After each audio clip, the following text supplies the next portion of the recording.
Senadora Simone Tebet. Obrigada, senhor presidente. Como disse, eu peço a tolerância de 3 minutos, se for necessário. Acredito que não. Pela primeira vez, eu vou seguir um script e ler aqui, porque são muitas informações. Agradeço o fato de estar falando depois do senador Alessandro, porque muitos dos questionamentos ele já fez. Mas aqui, para quem me conhece, sabe da minha urbanidade, procuro sempre respeitar todas as pessoas e o farei ao ministro. Em relação ao ministro Eduardo Pazuello, apenas não pedirei desculpa pela firmeza das palavras que serão utilizadas aqui, mas repito sempre com muito respeito. Porque, ministro, ontem e hoje, pelo depoimento dado, ficou muito claro que o senhor veio protegido de um HC não para permanecer calado, mas para poder dizer tudo o que queria, da forma que queria, até mesmo omitir fatos ou...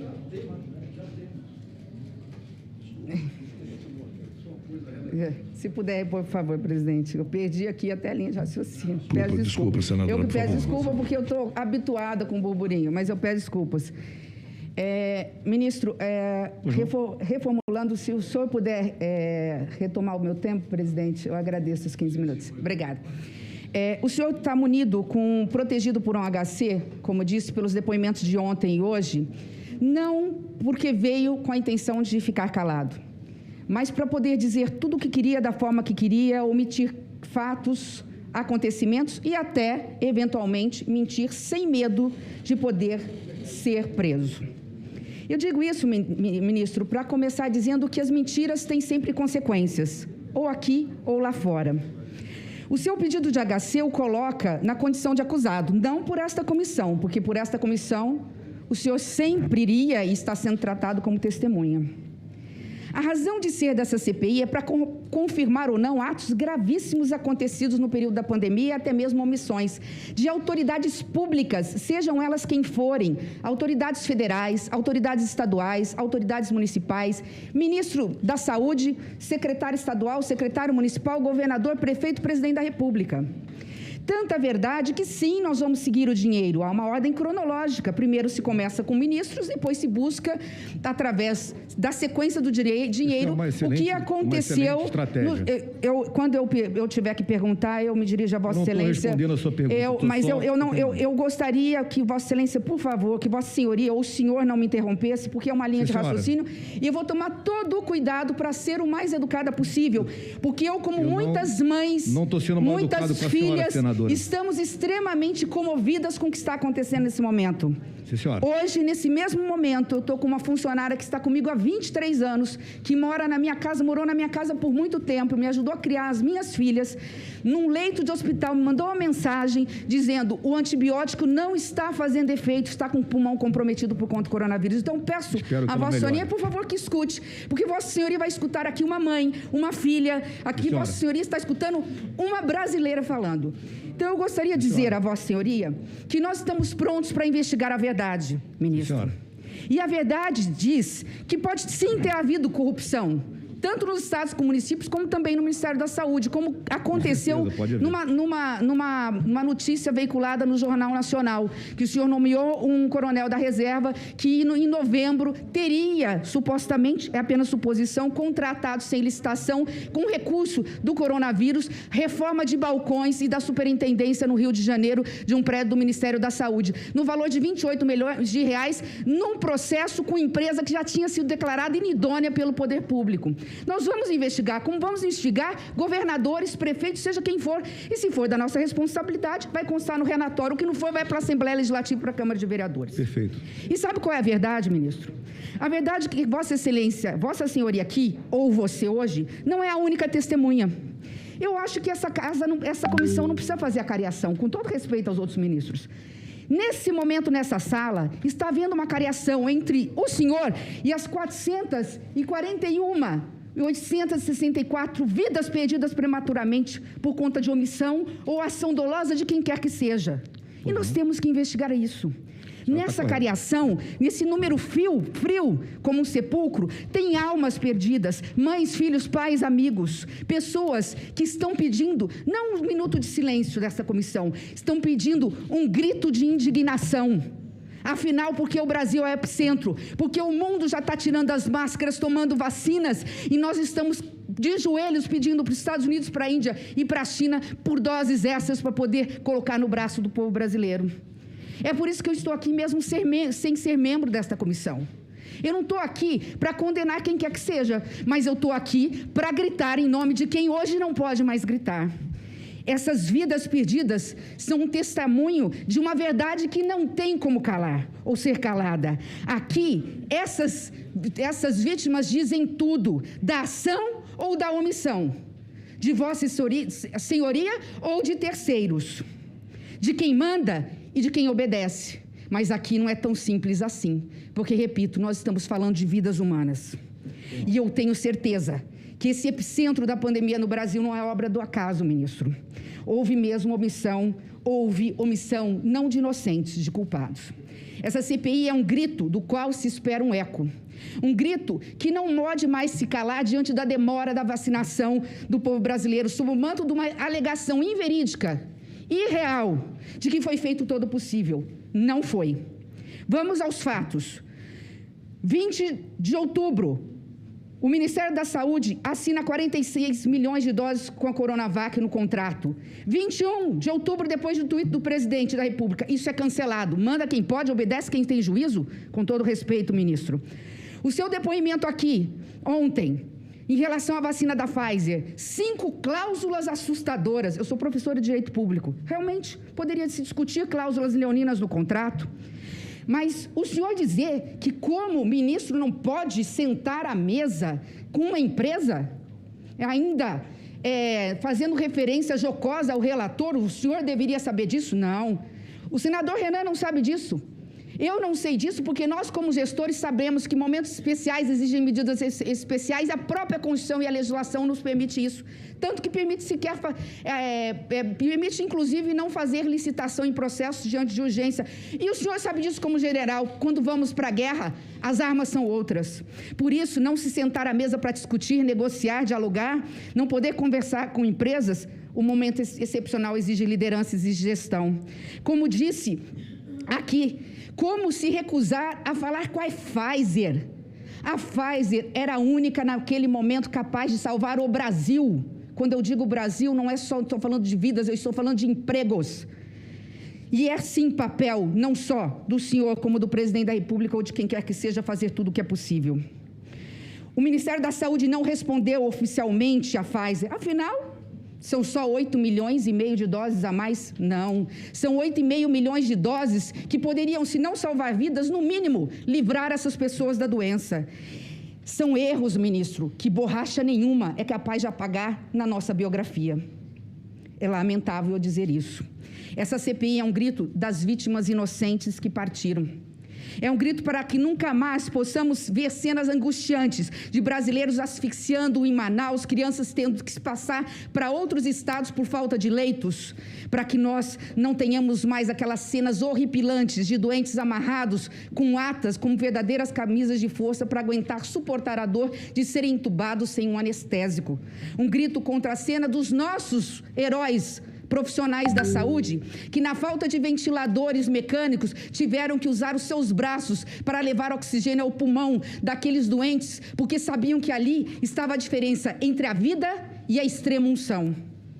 Um grito contra o contraditório, e esse é um contraditório grave, entre a falta e o desperdício de testes do Covid vencidos, e só puderam ser utilizados depois porque a Anvisa teve que prorrogar a data de validade desses testes. Eu estou falando de 7 milhões de testes que, se estivessem nas ruas testando a nossa população, teriam a capacidade de diminuir o número de contaminados, porque essa pandemia se alastrou no Brasil, diferentemente das demais, porque o Brasil foi um dos países que menos fez teste proporcionalmente à sua população. Não sabíamos nem que tipo de vírus que tipo de cepa estava mais presente em cada estado da Federação Brasileira. Vossa Senhoria foi perguntado pelo relator se tinha liderança e gestão, e Vossa Senhoria respondeu algo interessante. Dizer para um general que tem liderança ou gestão é o mesmo que perguntar se a chuva molha. Vossa Senhoria, no Ministério, não fez chover.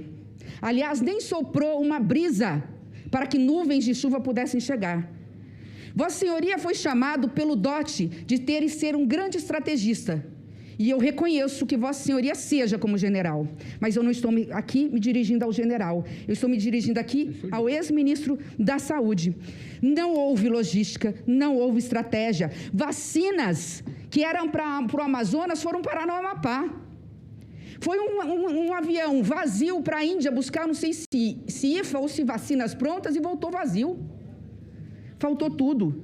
Disse aqui, nessa comissão, que precisava ser rápido. EPIs, kit intubação, enfim, vacinas, citou uma série de coisas que precisariam ser feitas. Pois bem, seringas. Em julho de 2020, achando caro, não contratou com a OPAS, esperou para contratar em dezembro. Sabe o que é interessante? Eu vi um áudio que me mandaram, não estou aqui fazendo plágio, porque eu realmente não sei quem é que encaminhou, que diz o seguinte: além de ter esperado até dezembro, presidente Omar, as seringas vieram de frete de navio. Ora, eu posso comprar pela internet por navio, porque pode demorar 2 meses do produto para vir da China até aqui.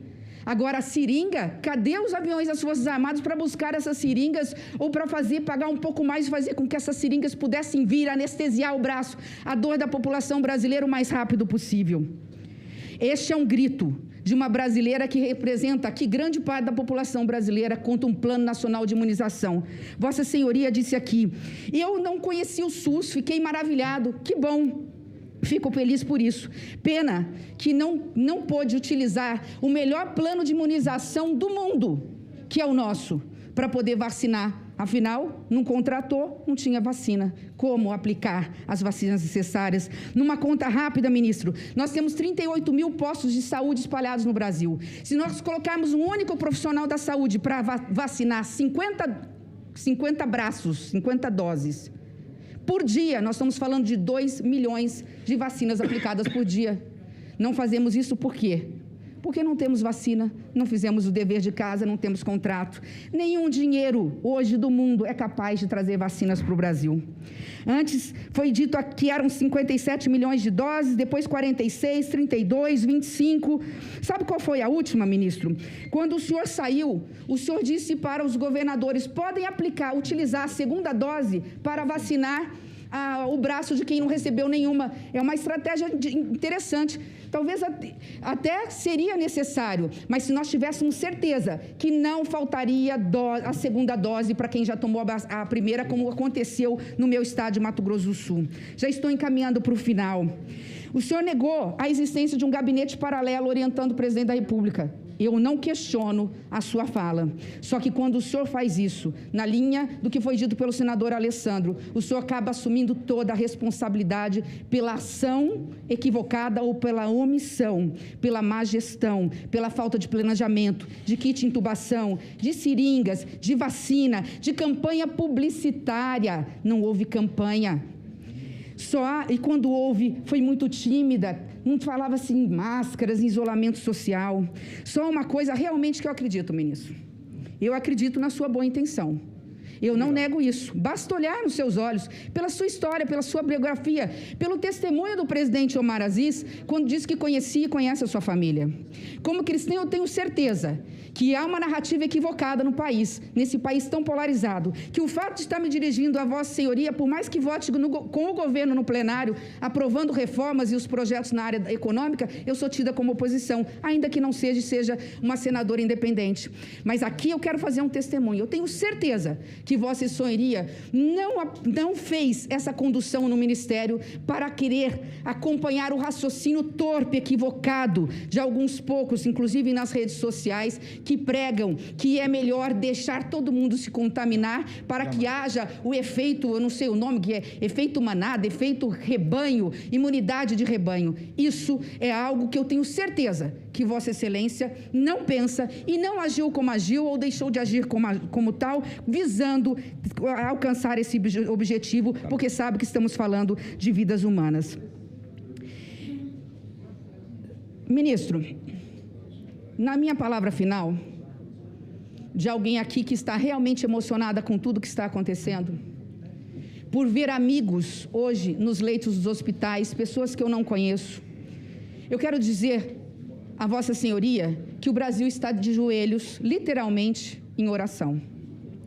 É um momento que exige de todos nós humildade. Humildade que eu confesso que em alguns momentos eu não vi ontem na conduta de Vossa Senhoria aqui. Mas vejo em muitos momentos quando Vossa Senhoria fala. Só que agora eu tenho que me dirigir ao general. Pois não. Algo deu errado na sua estratégia, general. Não como general, mas como ministro. Estamos numa guerra civil não declarada contra um vírus mortal. O Ministério da Saúde, sob o seu comando, nos deixou nesta guerra em campo aberto. Nós sabemos que por estratégia militar, nós não vamos a uma guerra em campo aberto. Sem armas, ministro, porque não temos vacina. E com isso, todos nós vestimos uma camiseta com um alvo, bem no nosso peito ou no nosso pulmão. Nós viramos alvo fácil. Seus soldados, general, brasileiros que não fogem à luta, estão morrendo. Então, quando eu estou falando desse número, 441.864 mortes, nós estamos falando de almas que precisam de uma resposta. E a resposta que eu quero de Vossa Excelência. Não assuma a responsabilidade que não é de Vossa Excelência.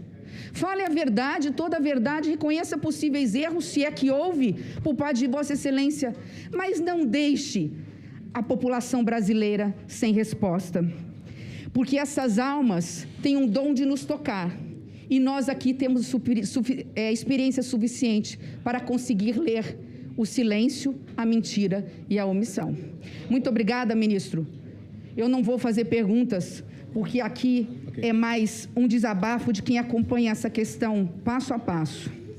E sem medo de errar, pode aqui dizer, não houve sequer omissão de inocentes. Muitos erraram. Essa CPI é a CPI mais importante da história do Brasil. E ela vai ter que dar uma resposta à altura das mortes. Porque a nossa omissão hoje, o não gritar hoje, significa amanhã ter que olhar para aqueles números e falar, são mais centenas e milhares de mortes de irmãos brasileiros. E isso, enquanto nós estivermos aqui, isso não vai acontecer. Muito obrigada. Obrigado, senador Rogério Carvalho.